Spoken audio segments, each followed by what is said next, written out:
Well, good morning, everyone. We're glad that you were able to make it to this, our final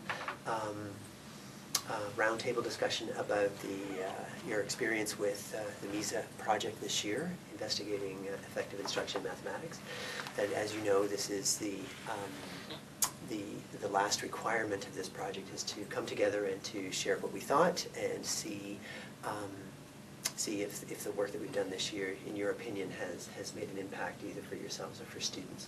So before we get going, I thought that we could go around the table and introduce everyone to whatever audience may be viewing this at some point. So why don't we start over here with Carolyn?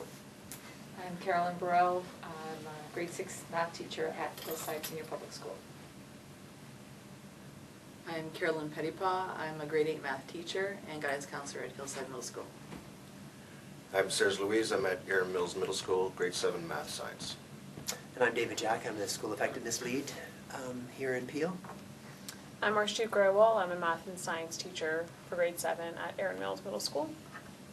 I'm Nicole Hunter-Jones. I teach intermediate communications at Erin Mills Middle School. And I'm Lori Haney, instructional resource teacher for both Hillside and Erin Mills. I'm Diane Pownell-King, math and science teacher, grade 7. I'm Phoebe Afrier. I'm a math and science teacher, grade 8, Hillside Middle School. I'm Philomena Volante. I'm at Erin Mills Middle School, teacher librarian and student success teacher. And my name is Esther Bielowski. I teach grade 7 LA and math at Erin Mills Middle School. Super. All right. So to help get us started, I'm just going to review the learning goals that we established way back when we started a few months back. And the first one was to investigate the teaching and learning of math among middle school students in particular, and to use the co-teaching model as a framework for investigation, and to consistently use the work that students create to determine what we need to do next. So most of our conversation, I'm hoping, will dip into those goals from time to time. So why don't we start with what we've learned about learning math per se, and thinking about the process and the steps that kids go through when they're trying to understand some of these big ideas in mathematics, or the concepts or the procedures, and how we know that it's actually being learned. Does anyone want to start us off with that? Any particular observations that you made or conclusions that you've come to about how is it that the 12-year-old learns math? I think what Carolyn and I were talking about earlier was the fact that when the kids were working in groups, they're more comfortable. And then when we were seeing the accountable talk, the use of the vocabulary, the math concepts, so the language when they're discussing that. And we found that with the group work and then the gradual release of responsibility, the kids were really starting to show their understanding of the concepts and procedures. Just making sure that there's a common language in mathematics so that they all know exactly what you're talking about when you're talking about the product, that everybody's familiar with the common language, so that when they're talking, everybody is using the same information. Do you think there's anything particular to the middle school student where working in groups is a factor to really seriously consider? Think about when you were that age and... Certainly I've seen it, we tried to make that commitment to make them work in groups and to collaborate and to talk a lot. But there's still a few that, not because they resist, they just feel more comfortable working more with a smaller group or even by themselves. Mm-hmm. And we still have to honor that part. So that's kind of an interesting learning for me. You know, we still have those individuals within those big groups. Mm-hmm. Yep. Anybody else? Yeah, Diane. In the classroom a couple of the classrooms that I have, the issue is a gender issue, that girls don't want to work with boys or particular boys. But there's that girl-boy thing, they'd rather work with a group of girls, or the boys would rather work with a group of boys. And trying to encourage that sometimes is a little bit challenging. Right. But at least it's a starting point, I guess. Yeah. Sure. Anybody else in the whole group I find work? that students are far more engaged when they're working in groups, and it's difficult to ask a middle school student, because of their very social nature, to work in a little bubble independently. But Now that we're using this problem-solving process, they're much more engaged. I've asked my students, what do you prefer, a traditional math classroom or this collaborative problem-solving? And they were quite unanimous in saying they enjoyed the collaborative problem-solving model. Right. What do you think they enjoyed about it in particular? I think they learn a lot from each other when they have the opportunity to talk about the math they're doing. You know, somebody might make a realization, something they didn't understand before because their peer is telling them about it, and it's a lot more effective hearing it from a peer than hearing it from a teacher. If I could just add to that, I think it's also when they hear their own thoughts aloud, I think that's when they start to make I don't know, they just seem to consolidate their learning. It's when it's just going on in their heads, it's kind of like one thought. As soon as it comes out, they kind of actually realize that they know something. And they have a chance to see other strategies as well when other people are sharing their own ideas. Also, when they're working in groups, the students that are the ones that would traditionally be the ones giving all the answers, when it's in a smaller group, I find that it empowers some of the other students when they feel, as they get more comfortable, to say, I have something to say. Sorry. It's okay. Say it anyway. Go ahead. Oh, I just totally agree with what they're saying as well. Like, I find my students, they're always asking me if they can work together, and I know it's not just because they want to work with their friends, they just enjoy collaborating and working through, just like how as adults we do, right? And they do feel free to be able to express themselves and hear themselves thinking aloud. And they, like, when we do our problem solving on chart paper, they love it. They enjoy that much more than when we're just working on something independently. Right. I'm going to swing this conversation back to, so we talked a lot about how the kids like it and the things that they do and the voices that they hear about, you know, clarifying what they had thought or getting some feedback about it. What does that allow you as the teacher to do in terms of your practice? What door was opened? What window flew open? What has happened in this kind of format that may not have been something that you practiced before? I think it gives you the opportunity to ask them questions and observe their thinking in a way that you might not get to when you're doing a test or a quiz or even a summative task or anything like that. So, and you get to ask those questions and find if they're understanding the big ideas, and it's a good time to consider how you want to consolidate the work. So if you're finding that a lot of students are understanding a certain concept but not another, that'll help you when you want to get into the third stage of your lesson. A lot more assessment opportunities. Yeah. Because if you actually hear them talking, and you can sit in groups and you can just walk around and anecdotal observation right away. Yeah, and I tell my kids about the triangle of assessment, right? 1/3 observation, 1/3 conversation, 1/3 assessment. So when I'm walking around, they know that I'm doing those other 2/3 as well. You're playing your third. Exactly. Right. I just also thought there was more of an opportunity to redirect some of the students. Like, you can walk around and see what they're doing on the big chart paper. And then if you need to, you can redirect and ask some really key questions to get their thinking going maybe in a different direction or even deeper. So yeah, the chance to redirect I thought was really key. Yeah. Any big surprises this year?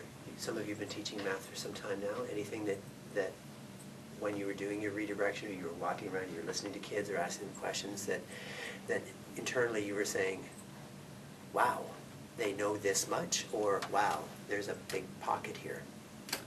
Any big ahas? I had one moment last week. We were doing decimals, and a lot of my students didn't know how to do the long form multiplication when you're multiplying 3 digits by 3 digits. Mm-hmm. And then first I got frustrated, and Esther knows that, how can they not know how to do it? Especially because we, that's something that I just always remembered. But then I was like, the focus on math the last couple of years hasn't been so much about do you know how to do long form multiplications. Do you understand how to solve the problem and knowing that you'd have to do multiplication and showing that thinking. And then I kind of had to step back and not get frustrated because I knew that our focus on math is not just about can they multiply, it's do they know when to multiply and apply it to other problems and use multi-step problems and stuff like that. So that was a moment for me last week. Great. Any others? I think in ours, I just remember with the problem we gave them, it seemed just, really straightforward. But then we were amazed how many students didn't realize what the question was actually asking them to do. Like they've read it, yes, they can read it, but do they actually know what the question was asking them? And I think we found that they didn't. they didn't really realize what the question was asking them to do. Even though they all understood our minds on and everything, but that's where a lot of the redirection came in. Go back and make sure you know what it's asking you to find or to solve. So when does language become Yeah. reasoning or Yeah. mathematical? Yeah. Go ahead, Diane. I think the collaborative, working on things collaboratively and the rich task forces students to go through a process. And what we saw when we did that activity was that they skim over the information and jump right into doing. And they don't always check to make sure by doing all the going through the 4 stages of the problem solving. They know it, they can tell you it, but they don't practice it. The practice is to just jump right in and do the math. Right. It's almost as if they may understand that mathematics is something you do rather than something that you think about, which is tough. You know? I thought it was really interesting in my class when the students looked at their wrong answers from the test, and they had different students' answers, and they were trying to figure out why was this right, what parts were wrong. I thought that was a great learning opportunity for them, because they were able to say, okay, well, this is where they made the mistake, and a lot of them made that correlation. I made the same mistake. Oops. Yeah, oops, exactly. Yeah. But I mean, I think for them, a lot of them really learned through that whole process of looking at someone else's wrong answer and figuring out where did they go wrong. Because most of them weren't 100% wrong, but there was a point when the answer turned towards being wrong. Right. Why don't we migrate the conversation a little bit to the co-teaching model, because this may have been new for some folks. It's not that it's been around that long, but we did use it exclusively in this project as a means of practicing the 3-part lesson, of using student evidence to inform what we would do next, of learning about the skill set required in effective consolidation, et cetera, et cetera. So how about the co-learning model, where plan lessons together from scratch? I know we had a conversation earlier about it not being something you do all the time, and that's not what it's intended for. It's really just an opportunity to practice and learn something, and then take those learnings back into your regular practice. So what do you think about that? I think when trying to formulate rich tasks, I think it's great because you have someone else's perspective that's working in the same area, and when you put it all together, when you put those thoughts, everyone's thoughts together, all of a sudden it's like, oh yeah, it's a ha-ha moment. I found as a new teacher, it's an effective way to learn the process of teaching effectively. Yeah. Anyone else? Yeah. And also as a new teacher too, I came in here kind of like the whole concept of the 3-part lesson plan, minds on, action, consolidation. It was kind of a daunting task, and it seemed like it's something that had to last like 2 periods and stuff like that. But like working with all the other teachers, I got a good idea of how the minds on can be literally 2 minutes long, and it's so effective. And realizing that the consolidation is more important. And I definitely got a better idea of how I can actually do all 3 parts, even in one class if I need to, depending on what the topic is. So just hearing everyone's ideas and collaborating on those 3 parts helped me understand that better. I think there was power just even with the co-teaching piece, when we all had a voice in the classroom when the lesson was kind of coming to fruition with the students. But I love just even being able to watch and see how other teachers react with the variety of students, because I'm always thinking about how I encounter the situation, but to see how others posing questions and tackling that with students was powerful and new learning for myself as well. Yeah. And not something you ever get a chance to do largely in your regular practice. It's kind of optimal for the students because when they're stuck, they have many teachers who are able to just give them that little bit of feed forward, and then they're like, oh, that's what I need to do. When you're one individual trying to meet the needs of 28 students, it's very exhausting. So this was great. And I found that the students were extremely open to any of the visiting teachers. Sure. They were happy to speak with anybody. It wasn't like, well, you're not my teacher. They were happy to get your help and engage in conversation. And I think the teachers really engaged them in a lot of critical thinking questions too. Yeah. It was hard level thinking, so that they were looking at basic answers, but it became much higher level. Very good. Anybody else? Yeah, right here. I think as well too, different teachers have different strengths with certain types of students. So with so many of us being in there, some of us were able to work really well with those kids who maybe struggle in math, others who are perhaps gifted and need an extra challenge. It was a nice way to be able to make sure all of those needs were being met. And it was nice to be able to kind of regroup during the lesson and say, hey, did you notice how all of them didn't really read this part of the question? Let's go back. Yeah, we all noticed that. Okay, let's go back and address this. So it's nice coming in as a little team, having the same goal, and then making sure that we reach that goal together. Right. It really felt like we were all bringing something unique to the table in the classroom, and it all came together so beautifully. I loved it. It didn't feel like there were too many adults in the room. I was just really pleasantly surprised to see how effective it was to have that many adults in the room, and like you said, like all of us noticing the same thing and saying, yes, we need to do this. So I thought like what you said, it was great for the students. It's very effective, and it's also really good for us in terms of our teaching and learning too. So part of the co-teaching model was really, we did spend a lot of time on the consolidation portion of the lesson. And as you rightly said, I think most of us would agree that's when you really find out from them. That's when we learn what they're learning, and that's when they learn really what it is that matters most. What are you feeling about your comfort level with the elements of consolidation? Because we've got lots of folks who would say that in the past that's what they didn't usually do much of, and so we purposely in this project tried to reverse that to almost force a fit. So, did it fit? You have to be flexible because you don't really know during the working process how long they'll take or how little time they'll take. So I think that really affects the consolidation part. Right. So, and you have to remain flexible. Like you may be able to do it that day, or you may have to do a whole next period of consolidation, and it's never going to be the same for every problem. It'll always be different. So you really have to remain flexible in the consolidation, I find. My comment bridges the first part where having all of us to be able to consolidate after the lesson was really useful for me, because now, like you said, I can go into the consolidation and start thinking about some of the things that we talked about where we're doing it. I think that for us, consolidation is going to take a lot more work with the kids and just getting them used to talking about what they're learning, and I think that's my focus. That's going to take practice. It's going to take a lot more practice for it. I agree. You know. I think it's because I agree. I think a lot of times we're showing the kids, we're choosing examples, and we're having kids present to each other, but it's going to take them time to learn how to consolidate their own learning as well. Yeah. To feel comfortable with that interaction. It's usually been, this is how it's done, this is what it is, and But to see the value in it too, the right? learning will happen mysteriously in your head between the teacher and the student. Certainly, that's the next goal, because right now for me, I'm happy that they're starting to be just sharing one, and the accountable talk too for most of the time is really been the first part of it that's been very useful for us. Good. So definitely a future goal is to keep going with that the consolidation.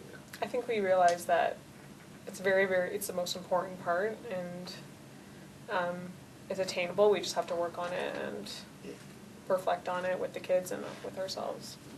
Yeah, through this process, it became I became more aware of how important consolidation is.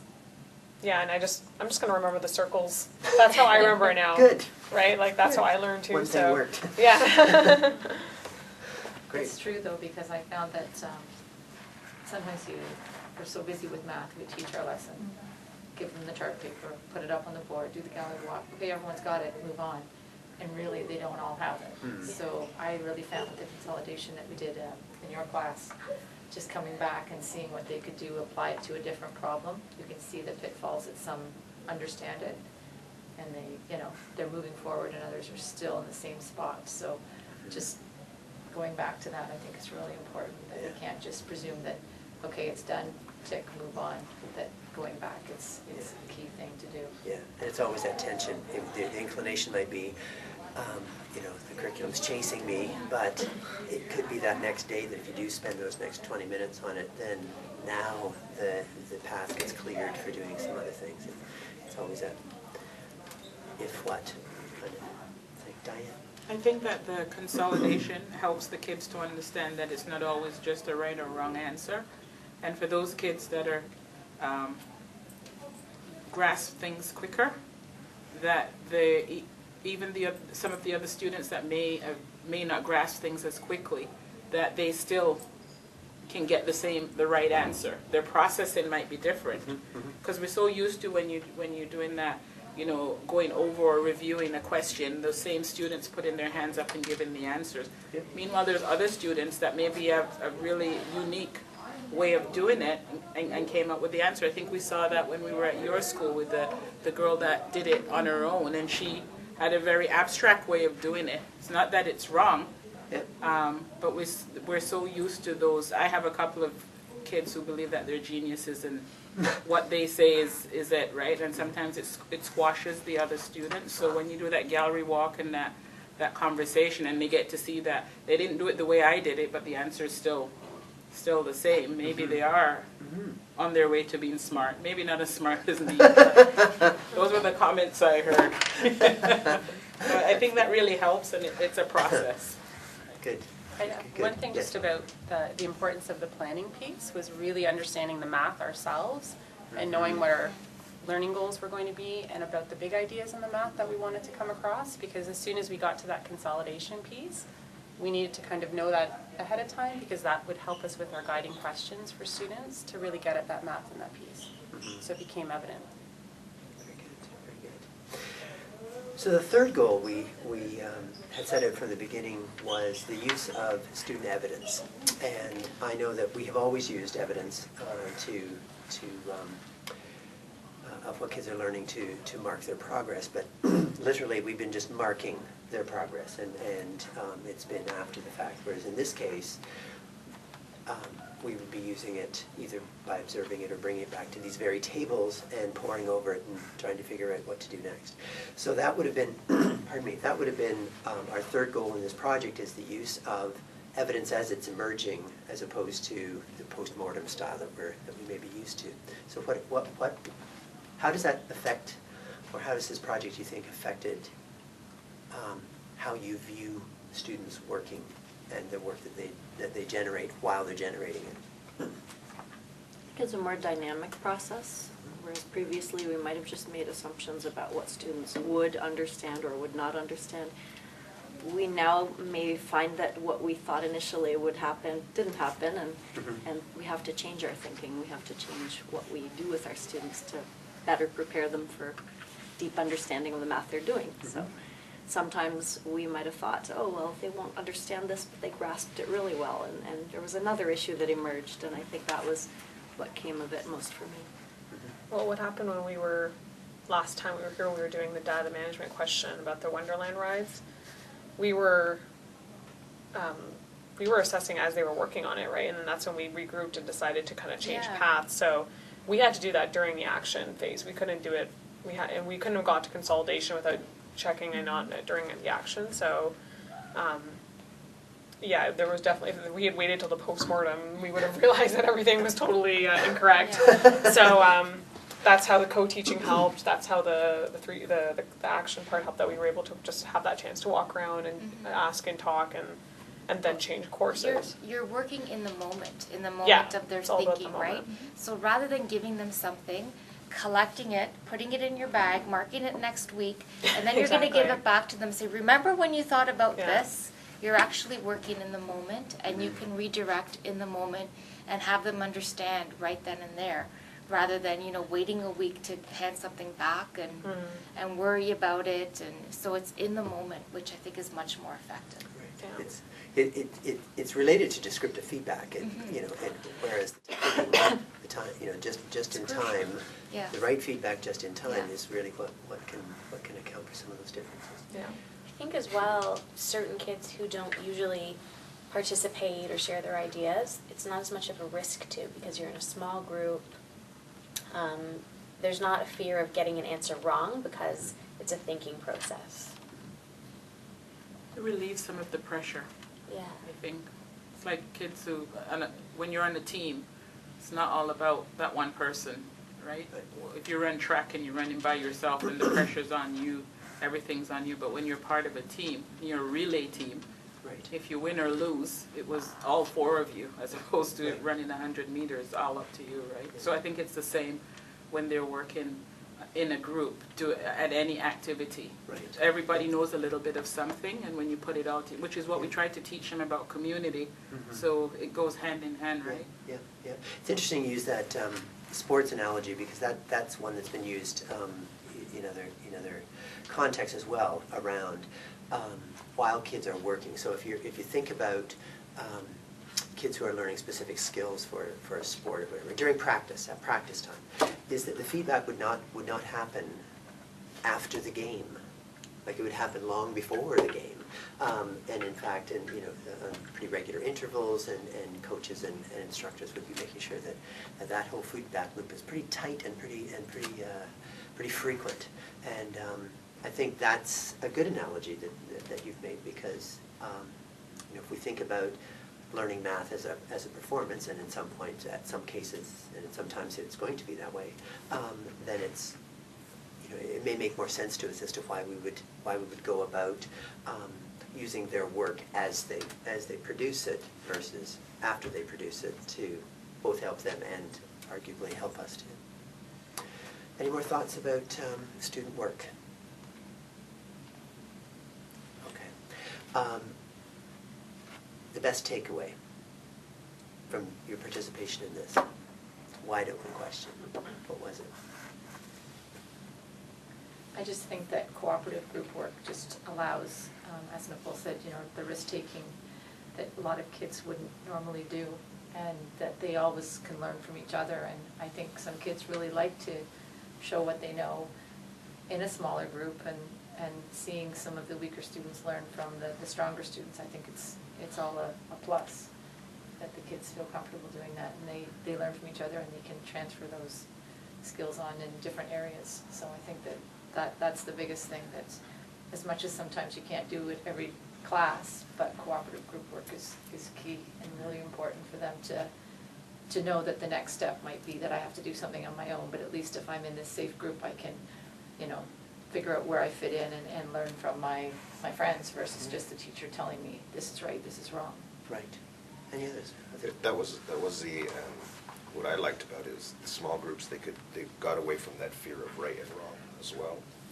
Where they were just sharing, and that was hopefully was translating with some classes was translating to the entire class discussion, where they were really actually just putting out ideas, and that actually makes the discussion richer. Before, if they're always concerned, I don't know the answer, I don't know if it's right, it kills discussion. But in the small groups, we're getting that, which is really nice. I think, go ahead, Archie. I think explicitly stating the learning goal was helpful, and that's a takeaway that I'm going to take. And it's easy to do, and it helps clarify me too. Like, I have a goal, what I want them to walk away with for that day, or that week or whatever. So, and I think it helps the kids too, because I've been seeing some kids kind of turn and look at the board like, okay, well, yeah, that's what we're supposed to be. Okay, that's the focus. So that was a nice takeaway. And revisiting that learning goal, going back and saying, okay, what's the learning goal? Are you on track? Are you finding out what you're doing? Because sometimes they get off track. I thought when we made the challenges relevant for them, they got really engaged in like the Justin Bieber, Selena Gomez question. But then it's just, okay, go back, what are we trying to figure out? Because sometimes they're trying to solve it, but they haven't gone back to the learning goal. What are we trying to figure out here? I think just for me, it was the realization that it's going to take them time to get used to this process. I think you and I have had conversations, and the video from that gentleman in the United States. Dan Myers. Yeah, Dan Myers. I think it's very frustrating sometimes for teachers, and when we set up all these tasks for them, and it's just, I gotta give them time. I think that's a big one. It is. They have to get used to a new process of doing things. I think it was really nice to recognize that consolidation doesn't end with assessment. And I think a lot of times we think, okay, I'm assessing, now we're done, we're moving on, but recognizing that after you assess, that's a perfect opportunity to go back and consolidate because you've seen where the gaps are. Mm-hmm. Mm-hmm. Any others? Go ahead. Go ahead. Sorry. For me, consolidation helps you to better plan for the next step. So consolidation is really the next step. It gives you the information you need for the next step because you're getting student input without actually going around and sitting and having individual conferences. So it's a group co-constructing the next lesson, really. And the other thing that I found with this is that, because I have a couple of classes where almost half the class are on IEPs, that when you're giving them work, that parallel task, it's easier to do it when they're doing something that they're working in a smaller group. They don't feel singled out, as in this is a different worksheet than somebody else, and they're working at it. And in some ways, as time goes on, you can take some of those kids and mix them in with other groups, so that there's a each one teach one kind of thing happening. Yeah. I just wanted to comment on my own practice and the effectiveness of MISA. Yeah. I participated in co-planning and co-teaching math, I guess, I don't know what to call them, but events, I don't know what to call them, before. And there was so much time given to plan the lessons with our fellow teachers that I sort of got the impression that in order to carry out a really good 3-part lesson using the problem-solving model, you needed a lot of time and devotion. And so I tended to keep reverting back to traditional math teaching methods. But after doing MISA, because we were sort of thrown into a situation where we had to come up with a lesson within 20 minutes, make it or break it, and I began to feel more comfortable with using that 3-part math lesson model and problem-solving model on the fly, and I finally kind of came to my own realization, hey, I can do this every day. It's not just a once-in-a-while thing. Right, good. That's good. so true. Yeah. Yeah, I agree with that.